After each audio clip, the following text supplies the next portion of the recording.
Welcome everybody to our TTC workshop or Tech Tribe Community Workshop with Startup Reso, which is the India Africa Startup Bridge workshop. And I am your host for today.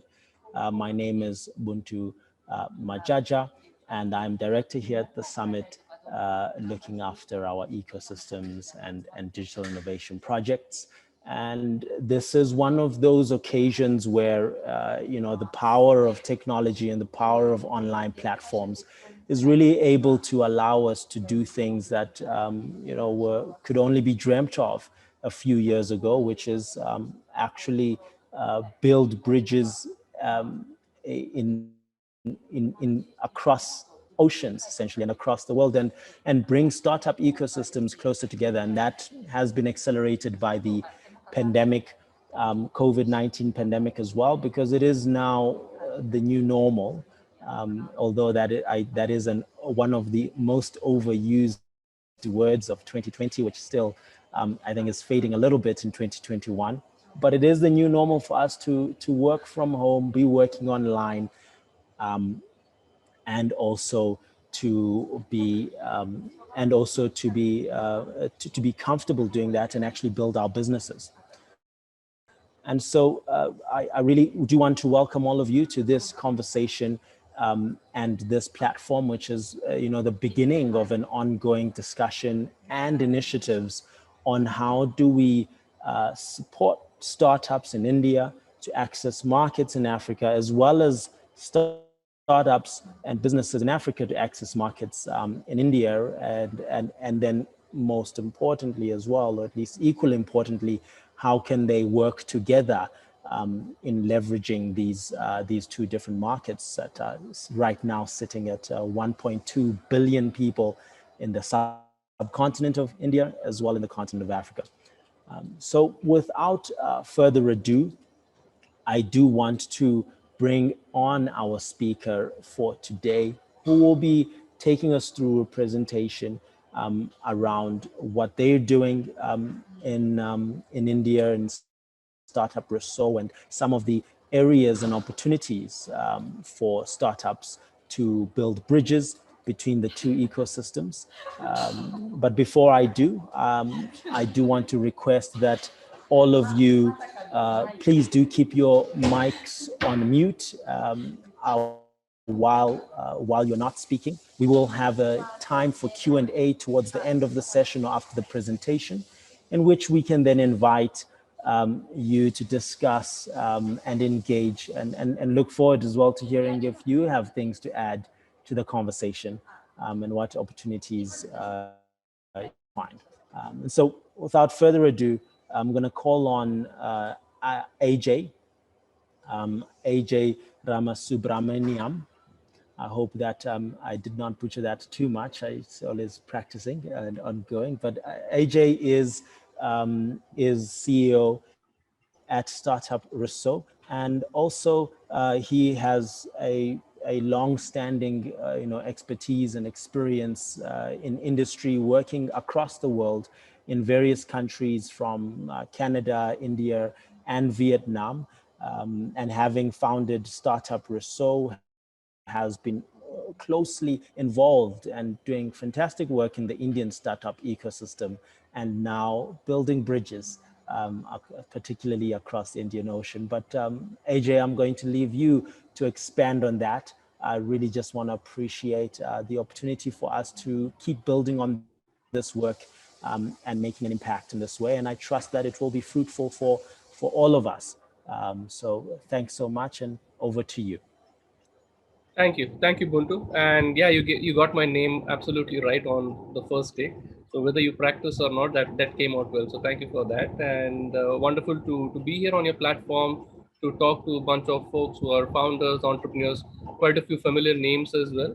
And one name that you missed out talking about my journey. It started out in Africa, in East Africa, in Tanzania. So I'm never going to miss out on that whenever someone reads out my resume or my background. So that's where I started my career, and with wonderful memories of that part of the world and continue to do work. And I see a lot of our friends from the Tanzanian startup ecosystem as well who have joined in. So, good morning, good afternoon, wherever you are.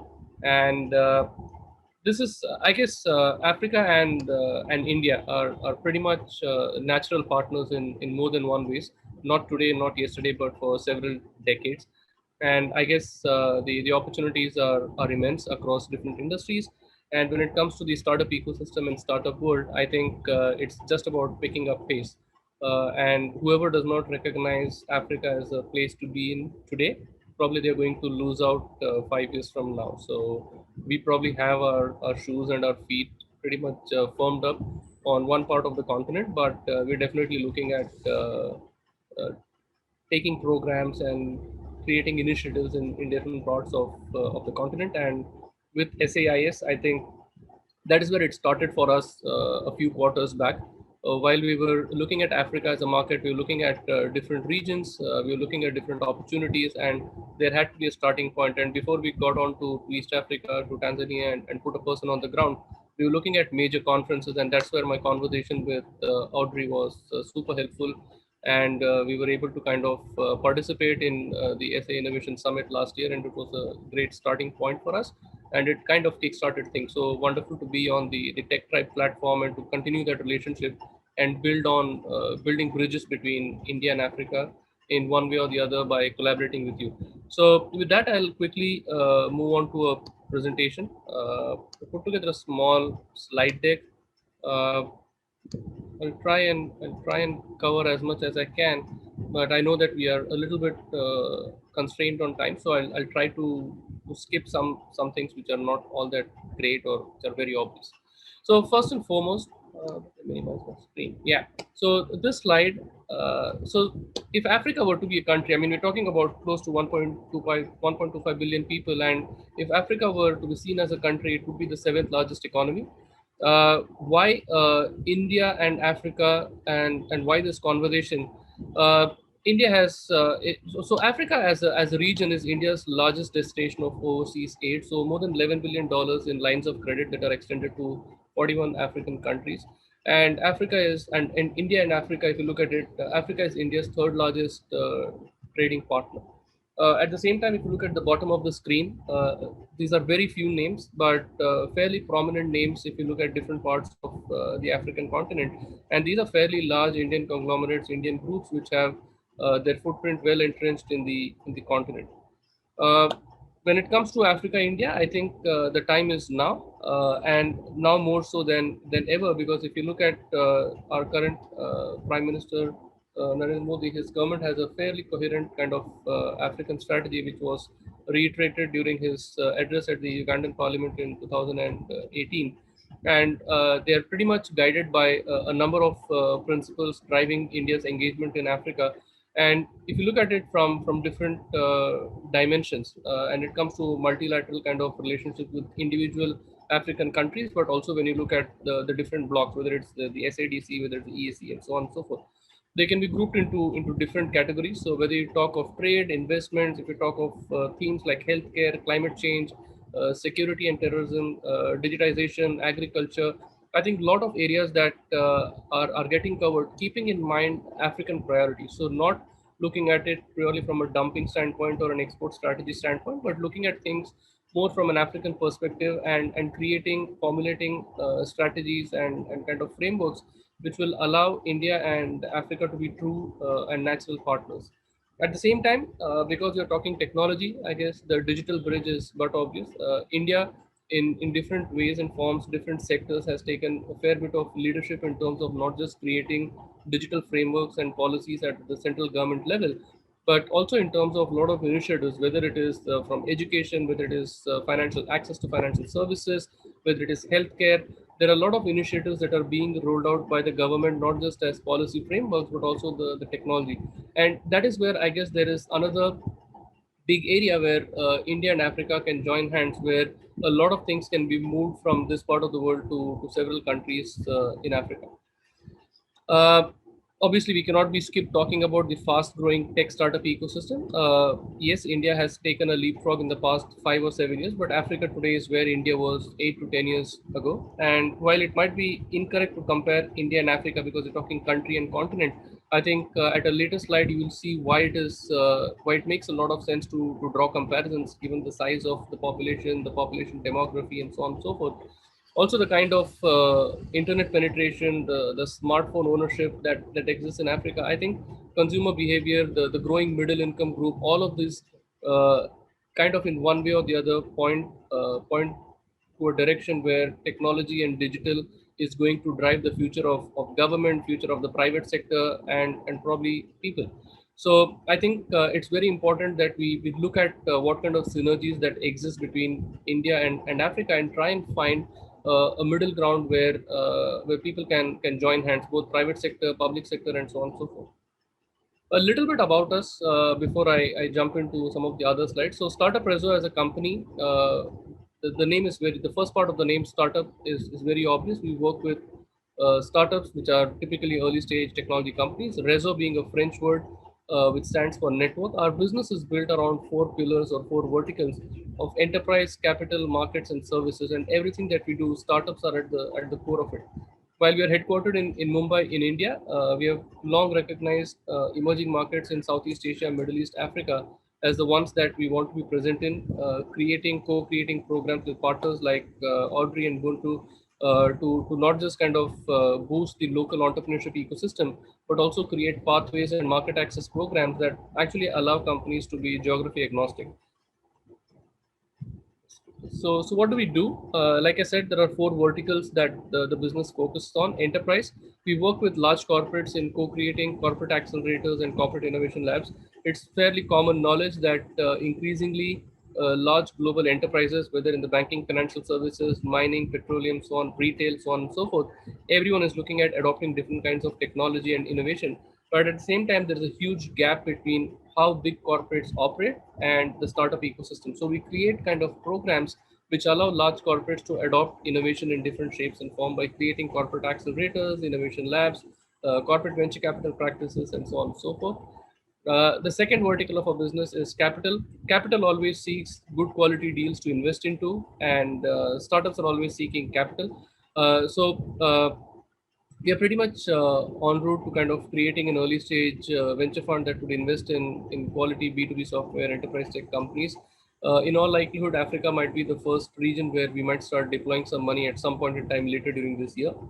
The third one is markets. We work with governments in creating market access programs that enable governments to bolster their exports. But at the same time, we also work with like-minded partners. The reason why we are here, we are doing this talk, is to basically explore if we could do something with the folks at SA Innovation Summit to create market access programs that allows African tech entrepreneurs to access global markets. We do this with a bunch of countries like Canada, UK, Australia. We ourselves run a program in Tanzania right now. In the ASEAN region, we run market access programs or pathways for companies from India to access the ASEAN region. So Africa, definitely there's a huge opportunity whether you look straight up to Europe or if you look left, right to North America and Asia. We definitely want to co-create programs which allow African entrepreneurs to kind of build global companies and succeed. And the last one is services, under which we operate our own brand of programs, which are either focused on themes like fintech and AI. We run programs focused on women entrepreneurs, on youth, and so on and so forth. We also own a couple of events and conference properties. So a lot of our own branded stuff happens under the services vertical. We bring a fairly diverse network, so to say, in several countries where we operate our own programs and own engagement, but many markets in which we have a very strong partner network. All in all, it allows us to bring a very global narrative or a global perspective to the work that we do. Our track record as a team over the past several years, worked with over 500 odd companies in India and some of the other markets that I spoke about. Largely, I mean, the programs, whether we're doing it, if you're doing it for governments, job creation is a major area of focus. So over 9,000 jobs that have been created directly through programs that we have run. Accelerated startup programs, startups that have got into our programs have raised in excess of $80 million, which is a good track record to have in terms of success of founders or success of companies that have gone out to raise money. More than 30 odd corporate accelerators, a very broad or diverse industry experience that we bring in terms of co-creating and carving out these innovation programs. And as a team, we've generated over $10 million in revenue ourselves by way of sponsorships, grants, and straightforward revenue. So, very strong team that we are in terms of the work that we do. So now the next two segments of my presentation, one is broken into India, the other one focusing on Africa, and then talking about how do we kind of merge or how do we work together. So if you look at India as a market, and if you talk of India purely as a digital economy, if you look at the number of mobile phone subscribers and internet users, these are like through the roof, and many of these numbers they keep increasing with newer players coming into market, the growing middle income group, affordability of smartphone, affordability of internet, and so on and so forth. India is probably the lowest average revenue per user, less than $2 a month is what people pay for accessing the internet, which has definitely allowed increasing use of increasing purchase of smartphone access of the internet. But at the same time, if you look at the digital spends, people coming online and spending, I think this is a number which is constantly increasing. So for a population of 1.37 billion people that we are, I think a lot of these numbers make India as a market to be very attractive. And if you look at India's startup scene, there are a lot of factors which are making India's startup scene grow even further. There's a lot of senior talent, or India also during the 80s and 90s and 2000s had a lot of brain drain in terms of people going overseas to study and staying back. But with the current policy, with the current government in place, there are a lot of senior talent which is actually coming back to India. And these are people who are contributing both to the private sector and public sector. And many of them who are investing personal capital, in many of them who are creating companies of their own. So from that perspective, there's a lot of talent. The second one, if you look at major consulting firms, I think again there is a huge angle where it is no longer a services driven or an IT driven economy. So there's a huge technology gold rush happening, and there are a lot of recent graduates who are no longer wanting to go and pursue the normal jobs that they otherwise would have 5 or 10 years back. Either people are opting to opt out of placements and do their own venture, and many of them who are inclined to work with startups because it allows them to kind of brush up their skills and do a lot of interesting things which otherwise they would not get to do in a normal job scenario. And what has led to increase the appetite of the Indian youth? A lot of these stats kind of are very inspiring, and this is what has led to a lot of people to go and build companies. So since Jan 2019, over $50 billion have been invested in India through venture capital and private equity. Over 40. So India right now has 48 unicorns. Unicorns are typically companies which have arrived at a valuation of $1 billion, and 70% of these unicorns have achieved that status in the last 18 months, which means that the pace of growth of the ecosystem is fairly fast, and the value generated by these 48 startups is $155 billion. Uh, if you look at the time taken for a company to go from an idea to a company which has raised some capital, 18 months, which is pretty much normal across the world, and more than 40,000 odd tech startups, which means that entrepreneurship and technology entrepreneurship is gaining a lot of acceptance, and it is okay to be an entrepreneur. So since Jan 2020, which is about 15 months, these are some of the unicorns. And the reason I put up some of these logos, classifying them as B2C and B2B, is basically to touch upon the point that a lot of these companies are very similar to companies that you would probably end up seeing in the African continent in the next 3 to 5 years. And many of the B2C companies are daily use kind of stuff. Someone is providing entertainment, someone is allowing you to order medicine, someone is providing you online courses, someone is providing parenting solutions, someone is providing news and information that you can use, financial accessibility. So a lot of the B2C companies are pretty much what Africa is going to see over the next few years, and that is why this conversation around India and Africa is super important, because a lot of the things that people tend to ape from the West don't tend to work in emerging markets or developing economies like India, Southeast Asia, and Africa, because consumer behavior is very different, social challenges are very different. So looking at how a lot of the Indian startups have grown and how their business models have evolved is a good way to follow for a lot of African entrepreneurs. On the right hand side, I have some B2B startups. Again, many of these startups There are pretty much similar to what you would see. A lot of them enabling small merchants or the mom and pop stores, whether you look at Razorpay or Pine Labs, which enable merchant payments, or companies like Zenoti, which allow small businesses to come online and have a booking system in place. So a lot of these kind of companies are what you're going to probably see in Africa as well. Uh, India currently ranks third in the global startup ecosystem. A lot of these stats are numbers which keep changing. They're very dynamic in nature, but some of the good facts that you need to, or numbers that you need to see. 31 years is the average age of a founder in India, so which is very similar. Probably, if you look at the African demography, the number of young people who are under the age of 35, if you're able to kind of show them the direction and help them become entrepreneurs, I think the highest chance is that over the next 2 to 3 decades, they're going to form multiple companies. And even if their first or second venture fails, the kind of learnings that they would have from that failure will allow them to build better companies. And given the level of unemployment in a lot of countries in Africa, I think entrepreneurship is a great way for economic development. It not only kind of helps you solve a problem, but also it helps you solve a bigger problem, which is that of unemployment. If you look at India, a lot of global investors are betting big on India. And this is the conversation that whether within the cohort that we are running in Tanzania, we keep having, or even yesterday I was mentoring a handful of startups at one of the Techstars program. I think people keep asking about why that much capital doesn't flow into Africa. I think it's very cyclical and it takes some time. The African ecosystem is growing, it's growing fast, but it's still very young. There are a lot of people who sit on the fence, there are a lot of people who are sitting outside the fence. And unless and until they get into Africa as a market and start working with entrepreneurs, they're always going to be skeptical about the ability of some of these companies to give a return on investment. There's a lot of grant money that goes into Africa, but I guess to build solid, robust technology ventures, grant money is going to give you limited capital.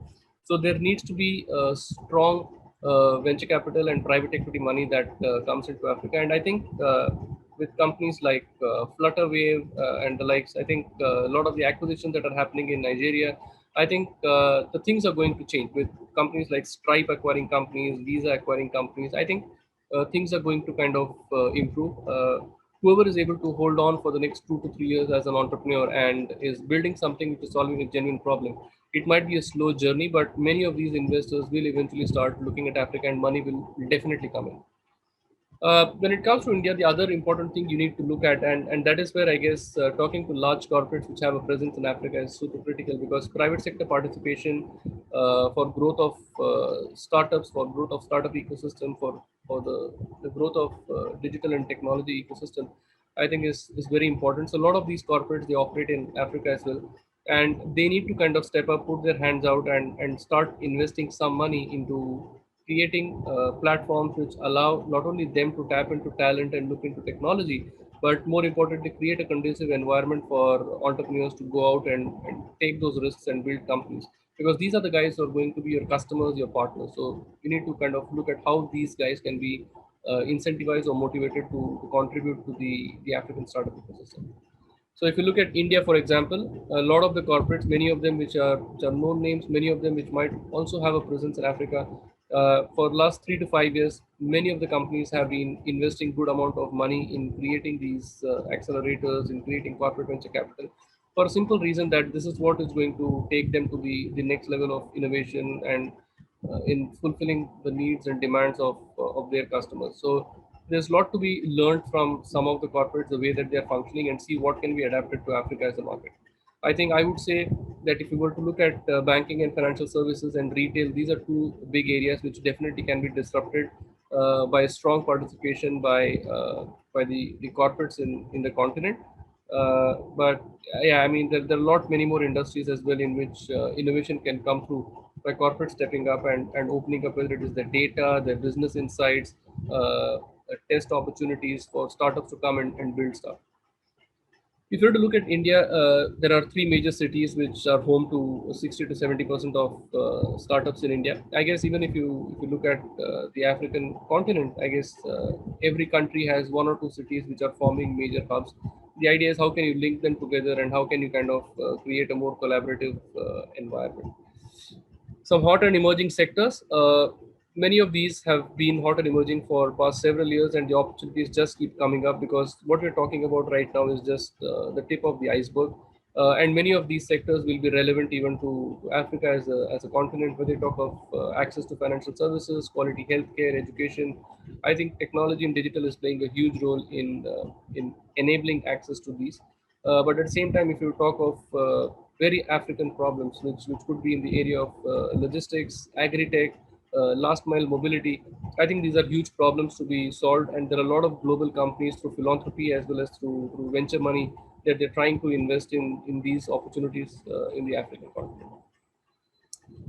So, because we're talking of bridging or creating a kind of overlap between India and Africa, there is one last slide that I will talk about, which touches upon what companies need to be aware of. But before that, I guess for African companies who are looking at transitioning to India in one way or the other, one needs to look at three things.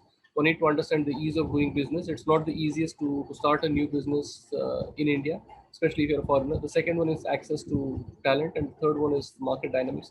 I would say the same even for Indian companies who are looking at taking their businesses to Africa. It's not very easy, and that's where I guess creating those pathway programs and collaborating, whether startups are collaborating with the SA Innovation Summit or Tech Tribe collaborating with us.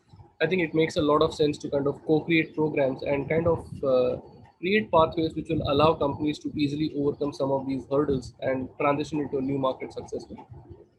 Why is it important to look at India or invest in India? It's a very straightforward one, fairly large market with a huge middle class, very strong entrepreneurial ecosystem, and also a tech ecosystem. When I talk of favorable demographics, 20 million people graduating every year, it's a sizable number of people or talent that is available to you. And if you look at the last 3 to 5 years, the kind of return startups have generated for early stage investors is massive. So all in all, it makes India a very conducive market for tech entrepreneurs to look at. Also, the government, apart from being a facilitator and policy maker, I think the government is doing a fair amount of work in creating those platforms, creating technologies, and being an enabler more than just a policy maker. So that is kind of allowing a lot of companies to access India as a market and do things. Do things. I'll just skip this. So now moving on to the other side as to why Africa matters. I think this is a fairly old quote taken from the Kaufman Foundation back in 2013. I think high-tech startups are the drivers of job creation. If you look at last 10 to 15 years, a vast majority of jobs that have been created globally have not been created by companies which were around 25 years ago. These are all companies created probably in the 5 to 10 year kind of time span before when it was measured. So tech startups and entrepreneurship definitely is a major contributor to economic development and is a major job creator, because of which it is important to support high tech startups. Also, governments and emerging economies don't really have an option. With the number of people graduating every year, I think entrepreneurship is one thing that is going to solve problem of unemployment. At the same time, there are a lot of bright people out there who want to solve problem, and I think it always makes sense for an economy when people are job creators rather than job seekers. The power of internet economy and technology. While the Airbnbs of the world, the Netflixes of the world, Amazons of the world, and Ubers of the world are all great stories to talk about how successful they are. I think when it comes to emerging economies, it is very important to stick your ears and eyes to the ground and understand what that market requires. While internet and technology has a huge role to play in terms of fostering economic growth, creating those knowledge economy jobs, providing access to a large market because you're no longer bound by physical boundaries. It lowers the operating costs and fixed costs. It creates better margins and provides better customer service. You need to understand that India has got India-sized problems. Africa has got 54 African problems, and while you can always get inspired by the Western world, you can always think about how technology can be a differentiator. You need to solve problems which people want to be solved. So there's no point in building something because it works somewhere else. Look at what are the solvable problems. Look at problems that can be scaled, where you can make money, you can be profitable as a venture. I think once you start doing that, I think then venture money will automatically start flowing into the different countries. I think right now, among the 54 countries, people talk about the kings as the five markets or the four markets in which venture money is flowing in. I think there are a lot many more countries in the continent where there is a semblance of startup ecosystem. It just requires local operators to kind of enable a lot of these entrepreneurs and help them build better companies. So that will kind of allow more capital to flow in. And why Africa is important and the context. I mean, 1.3 billion people, half a billion smartphone users, 32% population in the age of 10 to 24. All of these are kind of fantastic stats to look at, and this is what defines the next decade and beyond. Also, 300 billion is the contribution of the internet economy to net GDP in Africa from 2013 to 2025, which is fairly large. And also the fact that over the next 2 to 3 years, there are going to be 300 million net new people who will come onto the internet.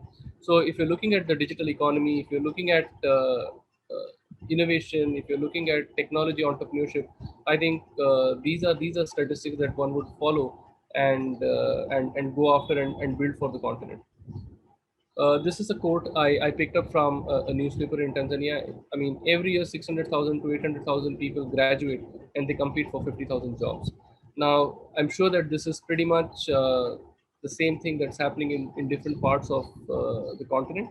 And I think the one way of solving this is to kind of create favorable policies and frameworks for supporting entrepreneurs, because it is going to definitely take away unemployability, but also it is in a major way going to kind of define or redefine the future of a lot of economies. So 4 points as to why one should, if I'm talking about Indian startups, if I'm talking of startups from elsewhere, why one should look at Africa, mega cities. So by 2042, it is expected that urban areas in Africa will have more than 1 billion people living in them, and 14 megacities across the continent with a population of more than 10 million people. So all of these stats are fairly attractive. When you talk of mass consumerization, again, if you're having 10 million people living in a city, I think a lot of these people are going to be living in urban environments, and their use of smartphones, their use of internet is going to far exceed what probably it is today or in other parts of the continent. So all of this is going to kind of create opportunities for the consumer internet economy to kind of boom. Connected cities. While there are a lot of port cities in Africa, there are many cities which are, or many countries which are absolutely landlocked. So if people are living in hubs which are connected to ports and with good to decent infrastructure, but they're adjoining or bordering countries which do not have access to port and that kind of an infrastructure, I think they should look at building not just for that market, but look at building for the region. I mean, even when you're looking at Tanzania, while Tanzania itself might have a 60 million population, I think Tanzania has six landlocked countries which are bordering Tanzania, and that is under 196 million people. So when you're building for 60 million compared to building for 250 million, I think the market dynamics completely changes, and that's what makes startups so exciting for people to look at, and particularly tech startups. Ecosystem. Most of the large cities in Africa definitely do have a vibrant and growing uh, startup ecosystem and startup hub. I mean, whether you talk of AI, whether you talk of fintech, you talk of maker spaces, community spaces, all of that is kind of coming together. And like I said, it's not a one-time thing. It takes a few years, maybe 3 years, 5 years for a lot of stakeholders to kind of come together. But all in all, I guess we are all working in the right direction, and Africa is a place to kind of be in and look at if you're talking of technology startups. It takes a village to raise a child. Pretty much an African proverb, and it kind of is being used everywhere. So it should be used in Africa as well. So while startups can be at the core of it, I think you need a lot of players to kind of come together, and that is where anyone who is an ecosystem enabler has a very solid role to play in stitching together, stringing together programs which bring together different stakeholders. In our From our context in Tanzania, we've been operating a program called the Wazo Challenge, and this is something that we definitely want to bring to South Africa and to other parts of the continent. Run successful innovation challenges, ideation challenges, and work closely with entrepreneurs and founders, and kind of prep them to build not just for the city or the country, but Africa as a region, and potentially take some of these companies international. These are top 10 domains that we expect will gain traction over the next few years, and this has all been kind of fast tracked by the current pandemic situation. Whether you talk of how can, I mean, we addressing startups in different parts of Africa, many of them in South Africa today. I think Zoom and Google Meet and whatnot is pretty much second nature to us today. But at the same time, look at areas which are solving genuine problems. I mean, whether it's education, whether it is online sales or digital sales, providing great customer experience in a virtual environment, providing telemedicine and healthcare, fixing logistics and supply chain challenges. I think these are all great areas to build for, and there's lots to learn for entrepreneurs in Africa from the way Indian entrepreneurs have built for scale. So that is a definite and a tangible takeaway that we think that by creating a shared ecosystem that we can have, while there might be African startups that might find a fitment with India and might want to sell in this market, I think one of the biggest takeaway that a lot of African startups can have is to understand how do you build for scale. So that is something that we feel is a tangible takeaway. And if we create and go ahead and build out a program, I think we'd want to kind of impress upon entrepreneurs and founders to understand a little bit more about how ventures are scaled in India and Southeast Asia. So, if there was to be a 5 point strategy that I would want to put out there for folks who are looking at entering India as a market, the first one is how quickly can you acquire knowledge about the local market, the players, their preferences, and ways of doing business. This applies not just to India, but any fast growing market that you want to enter into. I think the ability to acquire that knowledge and adaptability is something that is a must. The second one is you cannot always kind of build something in one market and try to fix it in the other. You need to kind of do a rethink, go back to the drawing board, see how can you make the product or service relevant to that particular new market that you want to get into. And companies which are more adaptable, they're agile and iterative in the ways they think, in the ways they operate. I think their chances to succeed are much higher than the ones which do not. The third one is, are you prepared to think of innovative, smart ways to reach people who might be speaking a different language with lower level of literacy? They may not have the best of the internet connections and so on and so forth. So, uh, I guess fundamental challenges, whether it is healthcare, whether it is financial services, utilities, they remain fairly common. But I guess every country has different language, they have different policies. I think ability or the use of technology might be a little bit different. So if you do one and two properly, acquire that knowledge, and you're able to rethink and adapt your products, I think number three will come naturally to you as a company. The fourth one is how bureaucratic is the system? How much will it cost? Not in terms of just dollars or rands, but also in terms of time to obtain the right legal advice, to obtain the kind of licenses that you require, the regulatory framework that you need to kind of really understand. I think there's no way in which you can rush things. So you're able to kind of pace yourself well. I think you should be able to kind of formulate a good strategy to enter the market. And the last one is you don't need to, it's like a relay race. You don't need to just run the race by like a 400-meter dash or an 800-meter dash. I think you need to kind of really sit down and identify what are the ways in which you can enter the market. Is it a partner driven approach? Is it having someone on the ground? What is it that will work best for you to get entry into the market, gather the local knowledge and scale, something that you're able to win the trust of the people, whoever is the customer.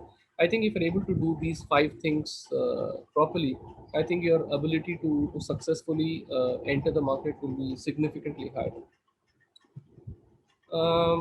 So yeah, I mean, we do run very specific market access programs, which are basically creating those pathways like I spoke about. So if you're a company which is looking at expanding your business in India and you require certain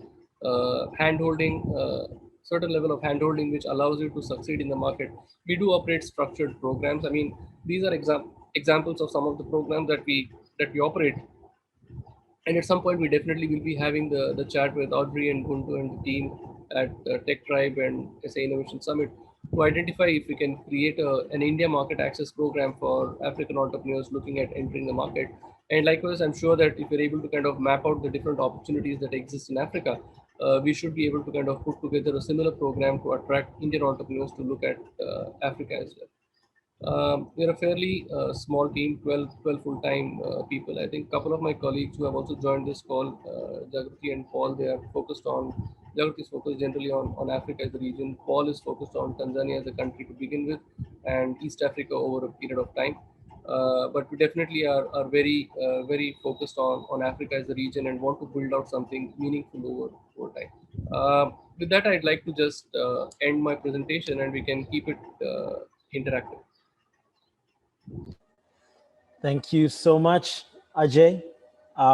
Really fascinating thoughts there, and I think a lot of opportunities as well for us to dive into. I do want to say sorry from a time perspective. I think you did cover a lot, and whatever we didn't cover, we can chat in the Q&A. But you'll also be able to share the presentation, which we can forward to the attendees. So please, everyone online, I do want to invite you again. Just introduce yourself, say where you're from and what you're doing. It's great to see all of you here from different parts of the world. Muta Lemwa, hi to you. I see sitting in Tanzania.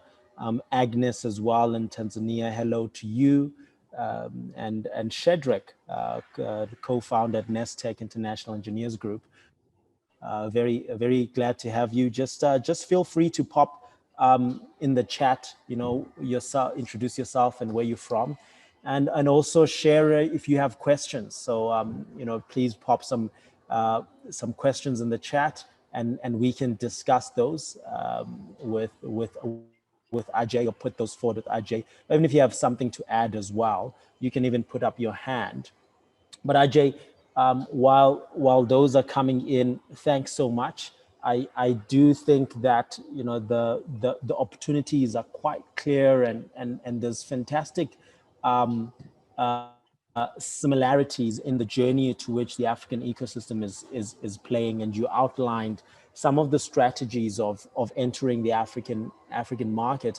I'm just thinking, as a startup sitting here, whether that is in India or startup sitting in Africa, in Tanzania or South Africa, how can I position this decision of how do I spend my coming resources between further expansion into Africa, or starting to plant some seeds in India, because I think in the trajectory of those markets, fantastic opportunities.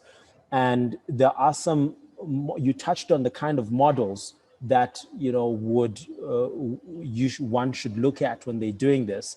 I'm curious for you to share whether that's examples or even a thinking cap, a different thinking cap on if I'm sitting with that question of how should I continue to traverse this massive diversity as well on the continent. I know as well in India, massive diversity, and how to spend my resources that are very constrained in trying to capture these markets that are both opportunities. What kind of partnership models have you seen? How would you think through that for a startup in India or a startup in Africa, between weighing those two options? Sure, sure. Thanks, Guntu, for that question. I think given how the two ecosystems are, and looking at how tech startups in Africa are picking up pace, I think for a lot of African companies, the first thing to do would be to try and bring some kind of undisputed advantage in home country that they're operating, and then try to become more of a regional player, because it's a fairly large market if you look at Africa itself, or even if you break it down into east, west, north, and south. So I think without getting too distracted by how big the India opportunity is, unless and until someone has built a product which is made in Africa, but made for solving a problem in India, only and only in that case they should look at India as an opportunity. And at the same time, I'd also advocate that then it becomes a priority market and a focus market, rather than trying to balance yourself in two regions, because you're either in it or you're not, one of that. The other thing that I think of, or I would imagine when it comes to India and Africa and bridging the tech startup ecosystem, I guess a lot of, so I'll give you a live example. I mean, currently we're running a cohort in Tanzania, and there are 10 companies. I think half of them are present here in this conversation as well. a lot of them are solving very addressable problems, problems which can be scaled up. But I think because the ecosystems, a lot of ecosystems in Africa are fairly nascent. I think for a lot of companies from the continent, irrespective of which country you are in within Africa, I think there are a lot of learnings that companies can take in terms of how do you go about building and building big. So Indian startups also didn't have it easy for them. So, and because we have been doing this since 2013, 2014, we have seen a few cycles of companies failing, some of them raising money, unable to grow, some of them raising less, but still kind of being at it for a few years. So there are different ways in which companies can be built. And I think at this point in time or at this juncture, I think the biggest takeaway that a lot of African startups and ecosystems can have, including folks who run incubators and accelerators, I think there's a lot of learnings that they can have from the India story, because while India imitated back at that time from the West and tried to bring in Uber of X and Airbnb of Y, people over a period of time figured out that Indian problems are different than problems that people have in the Western world, and it requires local people to solve local problems. I would say the same applies for Africa as well. I think another thing is, if you look at the AWSs and the Microsofts and the Googles of the world, who are making a technology infrastructure more accessible to startups to be able to build on top of. So the cost of building a technology startup maybe 15 years back was $500,000. Maybe 10 years back it became $50,000. But today, if someone wants to build a mobile app, someone wants to build an internet application, I think the cost of building that is zero. But at the same time, what we have seen is that a lot of these entrepreneurs, they do not have access to cloud infrastructure and the credits and other things. So again, some of these technology giants creating this enabling fabric or enabling infrastructure, I think if they invest a little bit more of time and money in the continent, I think it will enable a lot many more African companies to kind of be able to build and put their products out there. So purely from a learning and adaptation standpoint, there is lots. But I think at this point in time, there are probably only a handful of companies across the African continent who might actually have something which they might want to kind of bring to India. So it's got to be very strategic and a lot of thinking that needs to go behind it before they start looking. At the same time, I would also say that there is a huge opportunity for advanced Indian technology companies to look at Africa, invest in Africa, create those local jobs, train people. Because once uh, fast growing companies enter a market, they are not only going to be able to create jobs, but when smart people work with smart people, they get inspired and start thinking, hey, if Ubuntu can do this, why can't I do it? So if the startup ecosystem becomes vibrant and it is able to attract foreign direct investment from technology companies from other parts of the world, they will not only create those jobs, but it also inspire a lot of people to become entrepreneurs. So it's a 5-10 year kind of a cycle that I'm thinking. Wonderful. Thanks. I love what you touched on there, particularly around, across the ecosystem, there is a journey that the African ecosystem can look at into the Indian ecosystem and plot where the opportunities are. I think you also highlighted in one of your slides where you think the verticals are in terms of the way that the ecosystems and the markets are likely to transform based on what you've seen in the market in India. And there's a question here by Frank, which I'd like to jump to. I also see Habibu is here with us. Hey Habibu, thanks for joining. Fabian as well, and Katleho, who is interested or at least working on fiber and building infrastructure into apartments, etc. And they based here in South Africa. But Frank is touching on a good point here, which is I think sits well into your domain of helping African startups. So one of the partnership models could be in learning from the Indian ecosystem and the tech Yeah. companies in India. It could be to how can I work with them to bring them into my market and enable what I'm offering, while at the same time learning about how they did it in the Indian ecosystem.